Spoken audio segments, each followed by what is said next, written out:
नमस्कार दोस्तों, मैं कुणाल आपका स्वागत करता हूँ। मैं विश्व इतिहास के सीरीज का 22वां वीडियो है और आज का टॉपिक है अधिनायकवाद, जिसके अंतर्गत हम लोग फासीवाद और नाजीवाद का अध्ययन करेंगे। फासीवाद और नाजीवाद प्रोमिनेंट रूप से हमारे सिलेबस में मेंशन है, इसलिए बहुत ज़्यादा हमें ये इम्पोर्टेंट हो जाता है।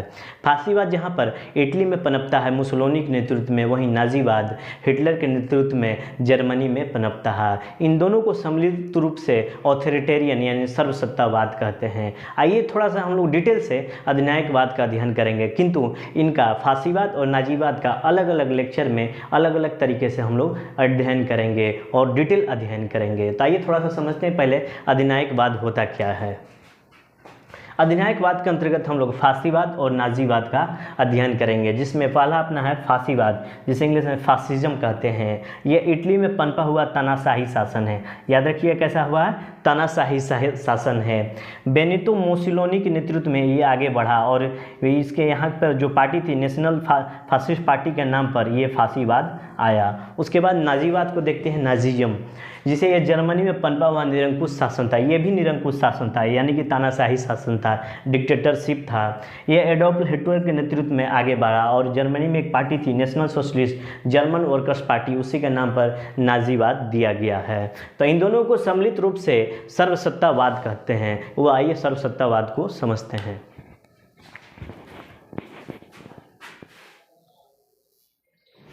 आइए थोड़ा समझते हैं सर्वसत्तावाद क्या होता है, ऑथोरिटेरियन क्या होता है, इसको थोड़ा सा समझते हैं।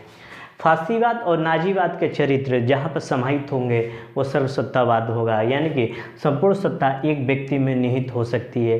इसे ही निरंकुश कहते हैं, जिसके ऊपर कोई अंकुश ना हो, कोई नियंत्रण ना हो। निरंकुश मतलब तानाशाह को लेकर चलते हैं, परंतु एक सत्ता के हाथ के रूप में अकबर के हाथ में भी था, लेकिन वो उदार व्यक्तित्व वाला था और अपनी जनता के बारे में सोचता था, और हिटलर भी था और मुसोलिनी भी था। तो एक व्यक्ति के हाथ में सत्ता तो हो सकती है, लेकिन उसको चरित्र के रूप में हम लोग अक्सर निरंकुश मान लेते हैं, लेकिन कुछ अपवाद के रूप में भी हो सकते हैं। जैसे ईयर 1850 के आसपास कार्ल मार्क्स का सोशलिज्म या कम्युनिज्म का सिद्धांत आता है, मार्क्सिस्ट थ्योरी आती है। ये राज्य के स्वरूप को स्वीकार नहीं करते हैं, ये डेमोक्रेसी को स्वीकार नहीं करते हैं। राज्य पर लोगों का अधिकार होना चाहिए, ये लोगों के रूप में श्रमिकों मेहनतकश को मानकर चलते हैं, यानी कि सर्वहारा वर्ग का अधिकार होना चाहिए। 19वीं शताब्दी के आसपास औद्योगिक क्रांति हो चुकी थी, श्रमिक वर्ग का हालत खराब हो चुके थे। इसी दौरान समाजवादी विचारधारा फैलने लगी। सत्ता पर सर्वहारा या समान लोगों का अधिकार हो, चुने हुए प्रतिनिधियों को ना हो, ऐसी भावनाएं उमड़ने लगी थी। लगभग 70 वर्षों की अवधि में इस विचारधारा को सत्ता के परिणति में लग गया। ये जो विचारधारा थी समाजवादी विचारधारा, यूरोप में फैली और इसके एक महत्वपूर्ण घटना के रूप में देखते हैं 1917 में रूस की क्रांति होती है, जहाँ पर जार को हटाकर मजदूर वर्ग शासन पर अधिकार करते हैं। तो ये जो विचारधारा थी 19वीं शताब्दी में अपने स्वरूप को स्वीकार कर लेती है। अभी हम देखेंगे कि जब हमने पीछे देखा है कि वर्ल्ड वॉर फर्स्ट ने यूरोप के देश की कमर तोड़ दी, पूरा का पूरा यूरोप भयानक रूप से संकटग्रस्त हो गया था। कैसी स्थितियां संभालेंगी, जो यूरोप में भयानक रूप से संकटग्रस्तता थी, वो स्थितियां संभालने के लिए तो एक नेता चाहिए। एक नेता चाहिए जो आपके मन में, लोगों के मन में आशा का संचार पैदा कर सके, जो विध्वंस हुआ था उसका पुनर्निर्माण कर सके, जो बेरोजगारी थी लोगों को रोजगार उपलब्ध करा सके, जो अपमान हुआ था उसका बदला लिया जा सके, यानी राष्ट्रीय स्वाभिमान को वापस लाने की बात जो करे, वहीं आगे चलकर हम लोग फासीवाद और नाजीवाद के रूप में हमें दिखाई देगा। तो एक नेता चाहिए, तो उस नेता का जो विचारधारा होगा आगे चल के हम लोग देखेंगे फासीवाद और नाजीवाद के रूप में हमारे सामने प्रस्तुत होता है।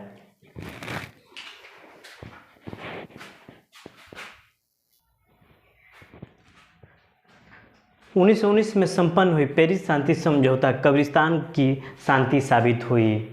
इस दौरान क्या हुआ कि वर्साई के संधि से जर्मनी और इटली के लोग बुरी तरह से असंतुष्ट थे। इस तरह इनको एक नेता चाहिए, और नेता के रूप में जर्मनी में हिटलर उत्पन्न हुए और इटली में मुसोलिनी पैदा हुए।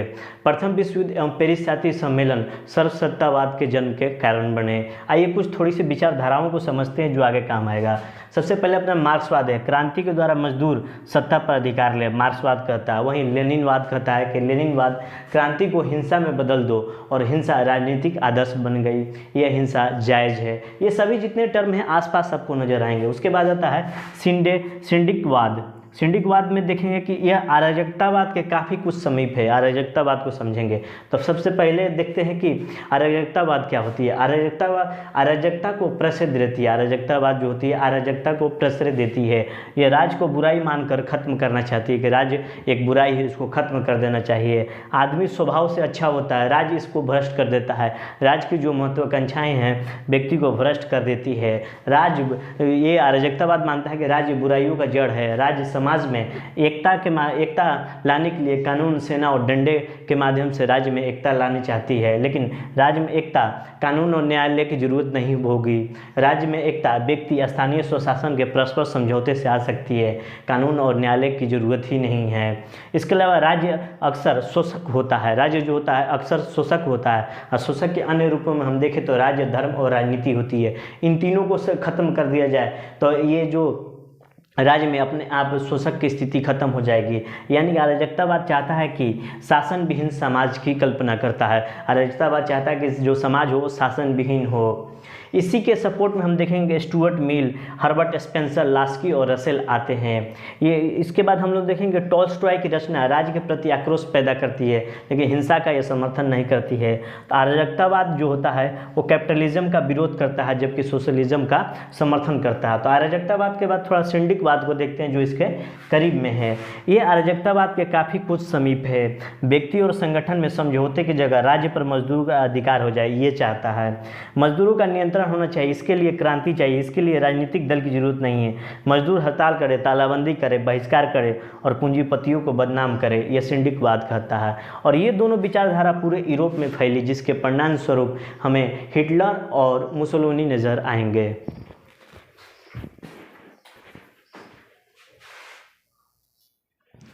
सिंडिकवाद और अराजकतावाद दोनों विचारधारा पूरे यूरोप एवं लैटिन अमेरिका में वैचारिक दृष्टि से हिंसा का समर्थन कर रहा है। इसी हिंसा का नेतृत्व का परिणाम है कि नाजीवाद और फांसीवाद का जन्म हुआ। भावनाओं को सहारा अपने ढंग से इन्होंने दिया और नाजीवाद और फांसीवाद का जन्म हुआ। नाजीवाद और फांसीवाद के विस्तार के आधार को देखें तो इन्होंने समाजवाद को आधार बनाया। हमने समाजवाद को डिटेल में पढ़ा था।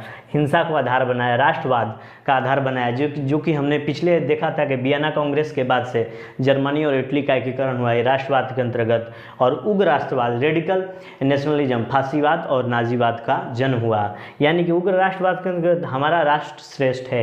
यही नस्लवाद का रूप ले लिया कि हम लोग श्रेष्ठ हैं, हमारी नस्ल श्रेष्ठ है।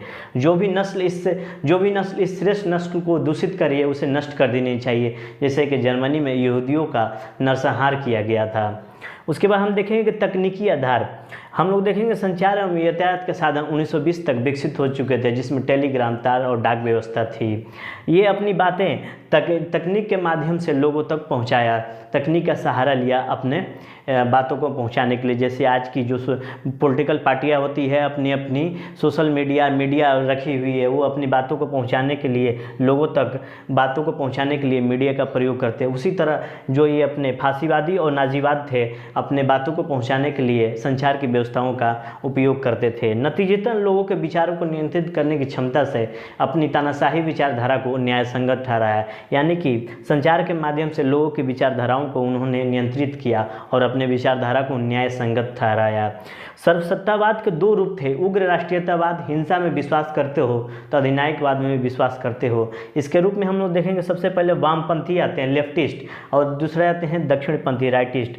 दोनों का ही मूल उद्देश्य होता है सत्ता पर अधिकार करना, लेकिन तरीके अलग होते हैं। जिसमें पहला अपनाता है लेफ्टिस्ट, मार्क्सवादी और प्रगतिशील विचारधारा के लोग होते हैं। शोषित के नाम पर यह सत्ता पर अधिकार करते हैं, हिंसा का सहारा लेते हैं और सत्ता पर मजदूरों का अधिकार करते हैं, तथा जो मजदूरों का अधिकार की बात करते हैं और जो सत्ता होती है एक व्यक्ति के हाथ में होती है। दक्षिणपंथी वही धर्म, नस्ल, राष्ट्र और रक्त के नाम पर सत्ता पर अधिकार करते हैं। तो देखिए दोनों ही सत्ता पर अधिकार करना चाहते हैं, लेकिन किस तरीके से। ठीक है, तो अब नाजीवाद और फांसीवाद का सम्मिलित विशेषताओं को हम लोग देखते हैं। नाजीवाद और फांसीवाद की विशेषताओं को देखें तो ये लोग उग्र राष्ट्रवाद, रेडिकल नेशनलिज्म का सपोर्ट करते हैं। यानी कि हमारा देश, हमारे लिए और नस्लीय श्रेष्ठता की बात करते हैं। ये लोग आक्रमण कत्लेआम को न्याय संगत ठहराते हैं, यानी कि ये हमारा देश हमारे लिए और नस्लीय श्रेष्ठता को समर्थन करते हैं। दूसरे लोग हमारे देश में तो वहाँ से चले जाएं और दूसरे क्षेत्र में हमारे लोग रह रहे हैं तो वो क्षेत्र हमें चाहिए, इस तरह का विचारधारा रखते हैं। हिंसा को अपने उद्देश्य प्राप्त करने का सही रास्ता मानेंगे। उसके बाद देखेंगे सर्वसत्तावादी होते हैं, यानी टोटलिटेरियन भी होते हैं, यानी कि राज्य की शक्ति अपरिमित है, यानी कि I am the state, Louis 14वां ने कहा था आई एम द स्टेट, इसको फॉलो करते हैं। राष्ट्रीय राज्य की संस्थाओं पर अधिकार राज्य का है, राज्य का हित सर्वोपरि है, इसके लिए हत्या कठोर दंड आदेश निकाला भी जरूरी हो तो जरूरी इसको समर्थन किया जाएगा। वन पार्टी वन लीडर का समर्थन करता है, यानी एक दल एक नेता चाहिए, ये लोकतंत्र का विरोधी होता है। फिर पूंजीवादी विरोधी, ये श्रमिक किसान वर्ग इससे के कारण खिंचा हुआ चले आएंगे, ये पूंजीवाद का विरोधी होता है, इस वजह से श्रमिक और किसान वर्ग इसके ओर नाजीवाद और फांसीवाद की ओर खिंचा हुआ चले आएंगे। समाजवाद का समर्थन अपने सिद्धांतों का जन आंदोलन का रूप दे दिया और ये इसे छद्म लोकतंत्र का रूप कहा, मास मूवमेंट कहा। आर्थिक स्वावलंबन फाइनेंशियल इंडिपेंडेंस, सैन्य शक्ति का समर्थन सपोर्टिंग मिलिट्री पावर, ये इनके विचारधाराओं में से महत्वपूर्ण है। हिंसा को इन्होंने गौरवान्वित किया, ग्लोरीफाइड वायलेंस, इसके माध्यम से जनता का इन्होंने समर्थन प्राप्त किया।